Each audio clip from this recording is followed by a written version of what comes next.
Le Seigneur Jésus-Christ se présente à nous comme l'étoile brillante du matin. Et même si nous devons connaître d'abord quelques obscurités, sachez que personne ne devient parfait dès qu'il naît de nouveau. Au début, nous devons affronter beaucoup de difficultés et de problèmes. Nous voyons les ténèbres autour de nous, mais l'étoile du matin nous dit « Mon enfant, ne regarde pas aux ténèbres. D'ici 1 ou 2 heures, le soleil sera levé. » Et en fait, le soleil brille au-dessus de nous quelques heures plus tard. L'étoile du matin nous rend capables de surmonter sans aucune aide humaine tous nos soucis, nos doutes. Ainsi, nous pourrons trouver le chemin. Plus nous obéissons, plus nous recevons de lumière. Au début, nous ne pouvons pas comprendre toutes ces choses. J'ai lu la Bible plus de 100 fois, et alors, à la fin, j'ai commencé à voir quelques significations. Maintenant, je sais ce que veulent dire ces mots au commencement, Genèse 1.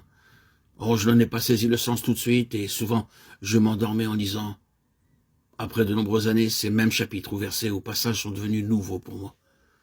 Nous voyons la lumière de Dieu briller avec plus d'éclat sur notre chemin, à condition que nous recevions la parole de Dieu comme étant la parole de Dieu, et que nous nous exercions à demeurer à genoux jusqu'à ce que Dieu nous parle. Au commencement, ne posez pas trop de questions à Dieu. Contentez-vous d'une seule, Seigneur. Ma vie te donne-t-elle satisfaction? C'est avec cette unique question que je me présente à toi. Je ne viens pas t'importuner avec une requête, mais je te dis simplement ceci. Ma vie te donne-t-elle pleine satisfaction, Seigneur? Es-tu entièrement réjoui de mes paroles, de mes actes? Puis, attendez patiemment la réponse sans encore importuner Dieu. Il est notre Créateur. Manifestez du respect devant lui. Gardez-vous de lui dire, Seigneur, tu sais, j'ai fort à faire, je te donne 5 minutes pour que tu me parles. Ce temps révolu, je m'en irai, je veux bien t'accorder 7 minutes, mais pas plus. Non. Prenez plutôt un autre ton et dites plutôt, prends tout le temps qu'il te faut, Seigneur. Je puis vous donner l'assurance que Dieu s'adressera à vous. Dans Matthieu 16, 21, le Seigneur a dit à ses disciples qu'il allait beaucoup souffrir de la part des anciens, des principaux sacrificateurs et des scribes, qu'il serait mis à mort et qu'il ressusciterait le 3e jour. Il leur dit tout cela avant de les prendre avec lui sur la montagne pour y être transfiguré devant eux.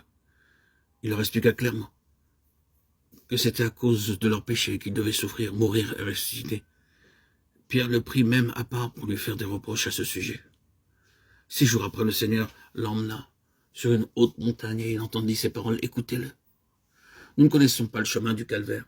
Au moyen de sermons, en apprenant à connaître la littérature juive ou la philosophie grecque. La voix dit, écoutez-le, écoutez-le tous les jours, sa voix, écoutez-le attentivement. C'est alors que vous comprendrez la pleine signification de ses souffrances, de sa mort, de son ensevelissement, de sa résurrection et de sa gloire. Celui qui essaie de saisir les mystères spirituels au moyen de la sagesse humaine se verra confondu, dérouté et troublé. Engagez-vous donc dans chaque journée en écoutant sa voix. Attendez avec patience et avec calme en disant « Parle-moi, Seigneur. Le matin, à midi et le soir, parle-moi au moyen de ta parole, de ta propre parole. Attendez ce qu'ils disent. Oui, mon fils, je trouve mon plaisir en toi. Tu peux aller. » C'est dans ce but que vous devez accueillir dans votre cœur le Seigneur vivant. C'est alors et alors seulement qu'il vous parlera. Il ne pourra pas habiter dans votre cœur jusqu'à ce que vous lui demandiez de venir et de pardonner votre péché. J'ai visité au cours de mes nombreux voyages bien des foyers d'indigents et même de modestes demeures. Parfois, nous arrivons à l'improviste et en étranger. Alors les gens nous disent « Attendez un instant, monsieur ».